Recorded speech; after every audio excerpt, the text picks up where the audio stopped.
Hello friends, आप सभी का हमारे YouTube channel apex science classes में एक बार फिर से स्वागत है। जी दोस्तों, तो लीजिए आज फिर से हाजिर हो गए हैं आपके लाइट चैप्टर के ही आगे का टॉपिक, जिसमें आज हम लोग स्फेरिकल मिरर में इमेज कैसे बनता है उसके बारे में रे डायग्राम जो हम लोग खींचते हैं, वो रे डायग्राम खींचने के लिए हम लोग किन किन किरणों का उपयोग करते हैं, किस तरह से यानी लाइट किसी दर्पण पे पड़ती है, किसी गोलीय दर्पण में लाइट आपतित होती है, इंसिडेंट होती है, तो किस तरह से वह रिफ्लेक्ट होती है। इन सभी को हम लोग आज इस वीडियो में जानेंगे। वो हमारा मतलब कि दर्पण उत्तल हो या अवतल हो, उसमें हम लोग इमेज फॉर्मेशन के रूल्स को समझेंगे। तो चलिए हम लोग यहाँ पर इमेज फॉर्मेशन यानी प्रतिबिंब के बनने के नियम को समझ रहे हैं, तो प्रतिबिंब को हम लोग समझ लेते हैं। तो प्रतिबिंब क्या होता है? जब प्रकाश की किरणें किसी वस्तु से आती है और दर्पण पे पड़ने के बाद परिवर्तित होकर के जिस बिंदु पर मिलती है, उस बिंदु पर हमारा प्रतिबिंब बनता है। जब मिलती है तो वास्तविक प्रतिबिंब बनता है, और जब मिलती हुई प्रतीत होती है तो वहां पर हमारा काल्पनिक प्रतिबिंब बनता है। जी दोस्तों, तो हम यहाँ ये कहना चाह रहे हैं कि जब प्रकाश की किरणें जो है जो आपतित होती है, वो कम से कम 2 ठो आपतित होती होंगी, तब न मिलती है तो वहां पे प्रतिबिंब बनता है, या मिलती हुई प्रतीत होंगी तो कम से कम 2 किरणों का होना मतलब यहाँ पर जरूरी है। जब इमेज का फॉर्मेशन होगा तो वस्तु से 2 किरणें आपतित होंगी। तो दोस्तों यहाँ पर क्या केवल 2 ही किरणें आपतित होती होंगी? किसी मिरर पर कोई 2 ही किरण आपतित होती होंगी? जी नहीं, आपतित तो कितना भी किरण हो सकता है। जैसे यहाँ बोर्ड लगा हुआ, तो इस बोर्ड पे तो चारों तरफ से किरण आ रहा है प्रकाश का। अभी बल्ब जला हुआ है तो सभी तरफ से हर एक एंगल से यहाँ पर लाइट आ करके पड़ रहा है। तो कहने का मतलब दर्पण भी यहाँ लगा हुआ रहेगा तो दर्पण पर भी लाइट चारों तरफ से आ सकता है। जी, लेकिन हम लोगों को यहाँ पर जब इमेज फॉर्मेशन के बारे में समझना है कि प्रतिबिंब कैसे बनता है, तो इनमें से कुछ प्रमुख किरणें हैं जो हमारे गोलीय दर्पण यानी स्फेरिकल मिरर से आकर टकराती है तो किसी खास रास्ते से वापस लौट जाती है। तो इन्हीं कुछ खास महत्वपूर्ण किरणों के बारे में हम लोग समझेंगे कि वह किस रास्ते आती है और किस रास्ते वापस लौटती है। जी दोस्तों, तो आइए हम लोग यहाँ पर बोर्ड पर एक बार समझ लेते हैं, बहुत अच्छे से यहाँ पर हम लोग जानेंगे। देखिए यहाँ पर दोस्तों, हमने यहाँ पर इंसिडेंट रे को लिखा है। मतलब यहाँ पर हम ये बताने वाले हैं कि कोई प्रकाश की किरण किस रास्ते आ रही है। तो यहाँ पे परिवर्तित किरण लिख दिया, मतलब कि किस रास्ते जाएगी वापस, उसके बारे में हमने यहाँ पर मतलब डिस्क्राइब करने के लिए छोड़ा है जगह। तो आइए हम लोग पहले कनकेव मिरर यानी अवतल दर्पण में इसको समझते हैं। तो अवतल दर्पण मतलब क्या? इसका धंसा हुआ भाग परावर्तक सतह यानी ये वाला भाग कलई किया हुआ है, ये बाहरी भाग कलई किया हुआ है। तो ये किसी खोखले गोले का भाग है। तो खोखले गोले का भाग है तो इधर इसका कहीं पे इसका वक्रता केंद्र होगा, और इस दर्पण के बीच वाले बिंदु को हम लोग पोल यानी ध्रुव कहते हैं। ये सभी हम जो बातें अभी बता रहे हैं, ये सब हम पिछले वीडियो में पढ़ चुके हैं। तो दोस्तों, अगर आप सबको ये सब बातें अगर नहीं समझ में आ रहा हो, तो हम अपने प्रीवियस वीडियोज के लिंक हम अपने डिस्क्रिप्शन बॉक्स में डाल देंगे, तो वहां जा करके आप अपने डाउट्स को क्लियर कर सकते हैं। हम वहां पर डिस्क्रिप्शन बॉक्स में लिंक दिए रहेंगे। चाहे हमारे पीछे वाले वीडियो में भी हमारे सभी वीडियोज के लिंक्स हैं डिस्क्रिप्शन बॉक्स में, वहां पे भी जाकर के अपने डाउट्स को क्लियर कर सकते हैं। तो आइए हम लोग इससे आगे समझते हैं। इसमें ये हमारा क्या है, पोल है, और ये हमारा वक्रता केंद्र है। तो वक्रता केंद्र से पोल को मिलाने वाला जो हमारा काल्पनिक रेखा होता है, ये काल्पनिक रेखा हमारा प्रिंसिपल एक्सिस यानी प्रधान अक्ष कहलाता है। प्रिंसिपल एक्सिस यानी प्रधान अक्ष कहलाता है। अब इसमें हमने पिछले वीडियो में यह भी जाना था कि वक्रता केंद्र और प्रिंसिपल के बीच के जो बिंदु है, बीच का जो यहाँ बिंदु होता है, यह फोकस होता है। हमने पिछले वीडियो में इसको प्रूफ भी किया है कि F बराबर R/2 होता है। R मतलब यहाँ वक्रता त्रिज्या, C से P के बीच का दूरी। तो ये हमारा फोकस बिंदु है। अब दोस्तों पहला हमारा जो किरण है किस तरह से आता है और कैसे लौटता है, इसके बारे में देखते हैं।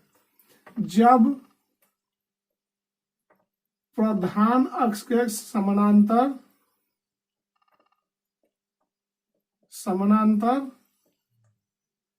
आती है, कौन? आपतित किरण जब प्रधान अक्ष के समानांतर आती है, तो ये हमारा प्रधान अक्ष हो गया, प्रिंसिपल एक्सिस हो गया। तो इसके समानांतर लीजिए हम एक किरण, ये मान लीजिए ए है, ए हमारा किरण है जो प्रधान अक्ष के समानांतर है। तो यह किसी खास बिंदु से होकर लौट जाती है जिसे हम लोग फोकस कहते हैं। इसके बारे में हम लोग पीछे के क्लास में हमने बहुत अच्छे से डिस्क्राइब किया है। वैसे ये हमारा एक तरह से प्रॉपर्टी भी है। और यहाँ ये देख लीजिए क्या होता है, जब प्रकाश या किरण हमारे किसी दर्पण पर आकर पड़ती है, कब? जब प्रिंसिपल एक्सिस के समानांतर है और वह आकर के प्रिंसिपल एक्सिस के समानांतर दर्पण पे पड़ती है। मान लीजिए बिंदु बी है, पॉइंट बी है, यहाँ पे पड़ती है। तो पड़ने के बाद ये रिफ्लेक्ट हो जाती है, तो ये फोकस से होकर के गुजरती है, प्रधान अक्ष को फोकस पे काटते हुए रिफ्लेक्ट करती है। तो इसका क्या हो जाएगा, जब पैरेलल आती है तो फोकस से वापस हो जाती है, फोकस बिंदु से होकर के लौट जाती है, फोकस बिंदु से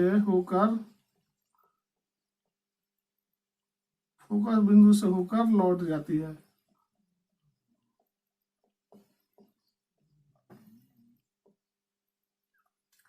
ये हमारा पहला प्रकाश का आपतन यहाँ पे देखे कि किस तरह से हमारा प्रकाश का किरण आपतित हो रहा है और कैसे परिवर्तित हो रहा है। अब ये हम अवतल दर्पण में जाने हैं, अब इसको हम लोग उत्तल दर्पण में भी समझ लेते हैं। तो उत्तल दर्पण में यहाँ पे देखा जाए तो ये देखिए हमारा उत्तल दर्पण हम खींच दे रहे हैं। तो उत्तल दर्पण में हमारा धंसा हुआ भाग परिवर्तक सतह का काम करता है। धंसा हुआ भाग हमारा जो है वो कलई किया हुआ रहता है, और उठा हुआ भाग जो है परिवर्तक सतह का काम करता है। ये इधर के किसी गोले का भाग है, तो इधर हमारा कोई वक्रता केंद्र होगा और ये हमारा इधर पोल होगा। तो अब ये पोल और वक्रता केंद्र को हम लोग इधर मिला लेते हैं। तो देखा जाए तो इधर से तो हमारा परिवर्तन होगा नहीं, परिवर्तन किधर से होगा, परिवर्तन होगा इधर से। तो इसको हम लोग काल्पनिक रूप से इधर बढ़ा ले रहे हैं। तो ये हमारा जो प्रधान अक्ष है, प्रिंसिपल एक्सिस है या प्रधान अक्ष है। अब इस प्रधान अक्ष के समानांतर जब प्रकाश की किरण आकर के उत्तल दर्पण पे पड़ती है, मान लीजिए एक किरण ये है जो बी पॉइंट पे यहाँ आकर के आपतित हुई है, तो यह इस तरह से वापस लौट जाती है, इस तरह से वापस लौट जाती है कि इसको हम लोग काल्पनिक रूप से अगर पीछे मिलाते हैं तो यह फोकस बिंदु से जाता हुआ नजर आता है, फोकस बिंदु से जाता हुआ नजर आता है। तो यहाँ हम लोग उत्तल दर्पण यानी कन्वेक्स मिरर में भी ये समझे कि जब कन्वेक्स मिरर के प्रिंसिपल एक्सिस के पैरेलल समानांतर जब कोई किरण आपतित होती है, किसी वस्तु से किरण आती है और दर्पण पे आपतित होती है किसी बिंदु पर, तो वह इस तरह से लौट जाती है कि वह फोकस बिंदु से जाती हुई महसूस होती है, अपीयर होती है। और यहाँ पर भी हम देखें कि जब कनकेव मिरर में कि हमारा प्रकाश का किरण जब समानांतर होकर के जाता है प्रिंसिपल एक्सिस के, तो यह फोकस बिंदु से होकर के लौट जाता है। तो ये हमारा पहला हुआ। अब हम लोग यहाँ पर दूसरे प्रकाश को देख के किरण के बारे में समझ रहे हैं कि दूसरी प्रकाश की किरण कैसे आती है और कैसे लौट रही है। तो यहाँ पर देखिए, हम लोग इस बात को तो समझ गए कि प्रकाश का किरण जो है समानांतर आई तो फोकस से लौट गई। अब ठीक इसके उलट हम लोग समझ ले रहे हैं। ठीक इसके उलट, यानी जब प्रकाश का किरण जो है अगर फोकस बिंदु से ही होकर के आ रही हो और दर्पण पर आपतित हो रही हो, तो दोस्तों यहाँ पर लाइट तो किधर से भी दर्पण पर, किसी भी एंगल से दर्पण पर आ सकता है। तो मान लीजिए कि ये अवतल दर्पण है, इस अवतल दर्पण में ये फोकस बिंदु है, तो कोई हमारा किरण ऐसा है जो फोकस बिंदु से ही आकर के और फिर जाकर के उसी रास्ते होते हुए हमारे दर्पण पे आपतित हो गई। मान लीजिए यह हमारा फोकस बिंदु है, फोकस बिंदु पर यहाँ आप होते हुए ये दर्पण पे यहाँ आपतित हो गई। तो दर्पण पे आपतित होने के बाद ये क्या होगा, ये प्रधान अक्ष के समानांतर परावर्तित हो जाती है। यानी फोकस बिंदु से आपतित किरण फोकस बिंदु से गुजरती है,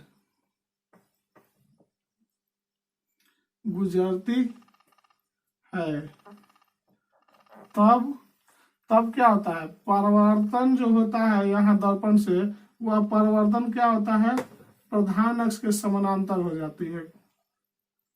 किरण जो होता है प्रधान अक्ष के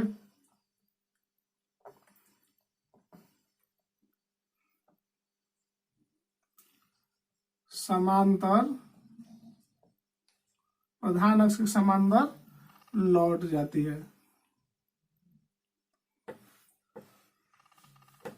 इसी को हम लोग यहाँ पर भी समझ लेते हैं। ये हम मान लीजिए डायग्राम को मिटा दे रहे हैं, फिर से हम समझ ले रहे हैं। यहाँ पर मान लीजिए कोई किरण इस तरीके से आकर के दर्पण पे पड़ रही है, इस तरह से हमारे उत्तल दर्पण पे पड़ रही है कि लग रहा है कि वह आकर के फोकस पे आकर के मिल रही हो, फोकस पे आकर के मिल रही हो। तो यह यहाँ पे हमारे प्रधान अक्ष के समानांतर वापस लौट जाती है, प्रधान अक्ष के समानांतर वापस लौट जाती है। दोस्तों एक बार फिर से हम यहाँ पर हम एक दूसरे डायग्राम से अवतल दर्पण में इसको हम समझा दे रहे हैं। मान लीजिए ये हमारा अवतल दर्पण है, इस अवतल दर्पण में ये हमारा फोकस बिंदु है। मान लीजिए ये हमारा जो प्रकाश का किरण है जो फोकस से होते हुए अवतल दर्पण पे यहाँ कनकेव मिरर पे आपतित हुई, ये बी पॉइंट पे यहाँ मान लीजिए अब आपतित हुई। तो यहाँ फोकस से होकर के जब आपतित होगी ये किरण, तो ये प्रधान अक्ष के समानांतर वापस लौट जाती है।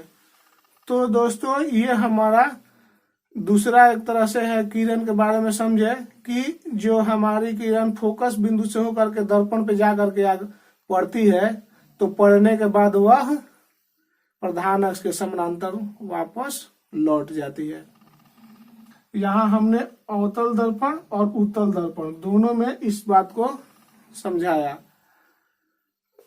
अब यहाँ पर हम लोग आगे की तरफ बढ़ते हैं, यानी अब तीसरा को देखते हैं। ये हमारा दूसरा था, अब तीसरा समझ लेते हैं। तीसरा जो है उसको हम लोग समझते हैं। जब प्रकाश किरण वक्रता केंद्र से आपतित होती है, वक्रता केंद्र से होकर के वो गुजरती है, तब क्या होता है?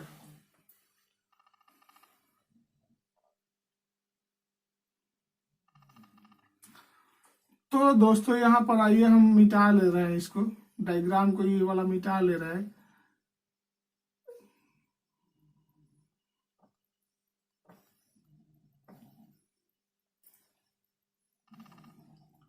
ये हमारा अवतल दर्पण है और ये हमारा उत्तल दर्पण है, नीचे वाला उत्तल दर्पण है।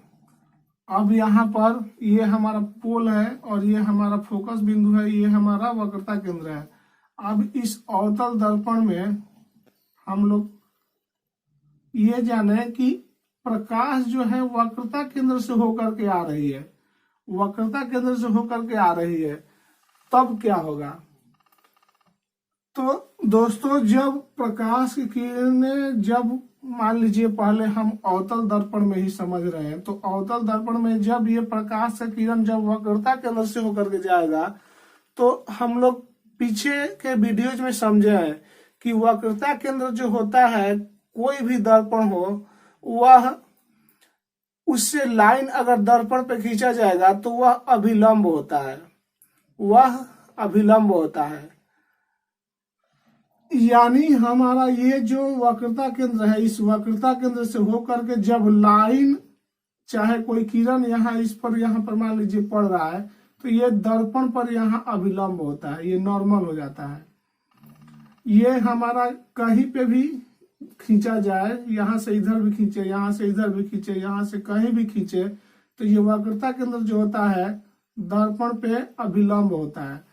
तो दर्पण के वक्रता केंद्र से अगर कोई किरण, मान लीजिए ये वाला किरण आपतित हो रही है, ये किरण हमारा आपतित हो रही है, वक्रता केंद्र से होकर के जा रही है, तो ये जिस रास्ते आई है उसी रास्ते वापस लौट जाएगी। क्योंकि हम लोगों ने पीछे वाले वीडियो में भी इस बात को जाना है कि जब नॉर्मली आकर के किरण आकर पड़ती है, तो नॉर्मली आके पड़ती है किसी भी दर्पण पे, तो वह क्या हो जाती है, उसी रास्ते वापस लौट जाती है। और वक्रता केंद्र जो है यह हमारे दर्पण पे क्या है, नॉर्मल है। इसी वजह से यहाँ पर कोई भी किरण किसी भी ओर से आए, अगर वक्रता केंद्र से होकर के आपतित होगी, तो यह उसी रास्ते परिवर्तित हो जाएगी। मतलब ये जिस रास्ते आई है उसी रास्ते हमारा परिवर्तित हो जाएगी। क्यों? क्योंकि यह नॉर्मल है। और जब मतलब कि अभिलंब है, तो लंबवत यानी हमारा किरण पड़ रहा है दर्पण पे, तो लंबवत जब किरण दर्पण पे पड़ेगा, तो जिस रास्ते आएगा उसी रास्ते वापस लौट जाएगा। मतलब उसी रास्ते से वापस लौट जाती है। वक्रता केंद्र से जब हमारा कोई आपतित किरण आएगा और दर्पण पे पड़ेगा, तो उसी रास्ते से वापस लौट जाती है। इसी बात को हम लोग अब उत्तल दर्पण में भी समझ ले रहे हैं। तो उत्तल दर्पण में तो हमारा इधर से परिवर्तन होगा। तो दोस्तों मान लीजिए कोई किरण इस तरह से आ रही है, इस तरह से आ रही है और आपतित हो रही है दर्पण पे, कन्वेक्स मिरर पे, उत्तल दर्पण पे, कि इसको आगे बढ़ाने पे लग रहा है कि यह हमारे वक्रता केंद्र से, मान लीजिए यहाँ पर वक्रता केंद्र है, वक्रता केंद्र से होकर के जा रही है, वक्रता केंद्र से ये जा रही है। तो ये भी क्या हो जाएगा, दर्पण पे ये हमारा अभिलंब हो जाएगा। ये किरण क्या हो जाएगा, दर्पण पे अभिलंब हो जाएगा। तो ये जिस रास्ते आएगी किरण उसी रास्ते वापस लौट जाएगी। ये प्रधान अक्ष से भी हो सकता है। ये प्रधान अक्ष भी जो है, ये प्रिंसिपल एक्सिस है, यह भी तो क्या हो रहा है, मान लीजिए ये हमारा प्रधान अक्ष है, ये या करके आखिर वक्रता केंद्र से मिल रहा है। मतलब अगर इस वक्रता केंद्र से होकर जा रहा है तो मतलब प्रधान अक्ष से होकर भी अगर कोई का हमारा किरण आपतित होगा तो जिस बिंदु पे यहाँ आपतित होगा तो आपतित होने के बाद ये फिर इसी रास्ते वापस लौट जाएगा। क्यों? क्योंकि यहाँ पर ये जो है नॉर्मल है, अभिलंब है, लंबवत आकर के किरण पड़ रही है, इसीलिए यह वापस लौट जाएगी। यहाँ यह अवतल दर्पण में भी यही हो सकता है, ये हमारा क्या है, आकर के लंबवत यहाँ पड़ जाएगी किरण, तो जिस रास्ते आएगी उसी रास्ते वापस लौट जाएगी। तो ये हम देखें तीसरा कि किरण जो वक्रता केंद्र से आपतित हो रही है, होकर के किरण आ रही है और किरण जो है दर्पण पे पड़ रही है, तो जिस रास्ते आई है उसी रास्ते वापस लौट जा रही है।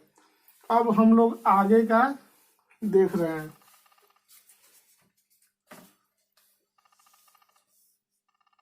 चौथी किरण जो है उसको हम लोग देख ले रहे हैं, कैसे आएगी और कैसे जाएगी।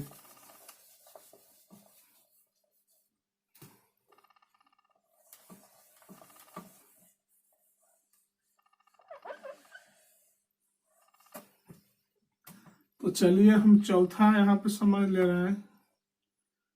ये मान लीजिए हमारा अवतल दर्पण है,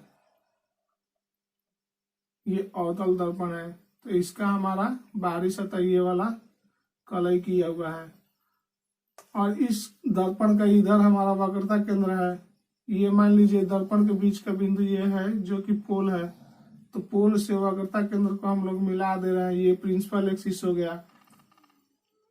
अब यहाँ हम लोग ये समझे कि जब आकर के डायरेक्ट ये जो है किरण आपतित ध्रुव से हो गया, ध्रुव पर ही आकर के आपतित हो गया। जब किरण जो है, किरण आपतित जो हो रही है, किरण जब ध्रुव पर आपतित होती है, ध्रुव पर आपतित होती है, तब क्या होगा। तो यहाँ देखें तो हम पीछे ठीक पहले कुछ देर हम लोग समझे कि वक्रता केंद्र से आकर के हमारे दर्पण पे पड़ने वाला जो हमारा किरण है, चाहे कोई भी लाइन है, वह क्या होगा, लंबवत होता है, अभिलंब होता है, यानी अभिलंब होता है। तो अभिलंब होता है तो ये हमारा आपतित किरण और ये हमारा अभिलंब, यानी यहाँ आपतन कोण बन गया। तो ये आपतन कोण बना तो उतना ही बराबर कोण परावर्तन कोण बना करके ये किरण परावर्तित हो जाती है। मतलब I बराबर R बना करके ये वापस परावर्तित हो जाती है। जी दोस्तों, कुछ इसी तरह से हमारा कन्वेक्स मिरर में भी होता है। कन्वेक्स मिरर में भी यहाँ समझ ले रहे हैं, कन्वेक्स मिरर में ये अंदर वाला क्या होगा, कलई किया हुआ रहेगा और इधर हमारा कोई वक्रता केंद्र है, इधर हमारा मान लीजिए बीच में पोल है, इसको हम लोग मिला दे रहे हैं, लेकिन परिवर्तन तो इधर से होगा ना, तो इसको इधर हम खींच ले रहे हैं काल्पनिक रूप से। ये हमारा प्रधान अक्ष है। अब इस बिंदु पर, इसको ध्रुव जिसको कहते हैं, इस ध्रुव पर जब हमारा कोई किरण आकर के आपतित हो गया, कोई किरण मान लीजिए ए है, ये आपतित हो गया यहाँ पर, तो ये आपतित यहाँ ध्रुव पर हुआ, तो ये ध्रुव और ये हमारा क्या है, वक्रता केंद्र से आ रहा है, मतलब ये हमारा दर्पण पे अभिलंब है। ये प्रधान अक्ष क्या है, ये नॉर्मल है यहाँ पे। तो नॉर्मल और आपतित किरण, इसके बीच का कोण क्या हो जाएगा, आई, आपतन कोण हो जाएगा, एंगल ऑफ इंसिडेंस हो जाएगा। तो यह बराबर का कोण बनाते हुए इधर आर बनाते हुए वापस रिफ्लेक्ट हो जाएगी। तो इसी तरह से दोस्तों ये चार तरह की किरणें हैं जिसको हम लोग रे डायग्राम बनाने में यूज करेंगे। किसी भी वस्तु का इमेज फॉर्मेशन जब हम लोग पढ़ेंगे तो हम लोग इन्हीं चार किरणों में से किसी दो किरणों का उपयोग करके हम लोग इमेज का फॉर्मेशन यानी प्रतिबिंब जो बनाएंगे उसको हम लोग इसी किरणों का उपयोग करके, किसी दो किरणों का उपयोग करके बनाएंगे। तो आगे के वीडियो में हम इमेज कैसे फॉर्म होता है, कैसे फॉर्मेशन होगा उसका, इमेज कैसे बनेगा किसी भी गोलीय दर्पण में, उसको लेकर के हाजिर होंगे। तब तक के लिए हम यहाँ पर बता दे रहे हैं जो होगा कि किरण जब ध्रुव पर आपतित होती है तो वह परावर्तन कोण बनाते हुए वापस लौट जाती है, वापस लौट जाती है। यानी आपतन कोण के बराबर परिवर्तन कोण बना करके ये वापस लौट जाती है। तो दोस्तों आज के वीडियो में बस इतना ही। हम आगे इमेज कैसे बनता है, इमेज फॉर्मेशन के बारे में, हम इमेज का डायग्राम कैसे खींचेंगे बनाने के लिए, वो सब सीखेंगे। तो आज के वीडियो में बस इतना ही। और दोस्तों जाते जाते एक बात कहना चाहेंगे कि अगर मेरा वीडियो आप सभी को अच्छा लगे तो प्लीज लाइक, शेयर और मेरे चैनल को सब्सक्राइब करना मत भूलिएगा। तब तक के लिए थैंक यू।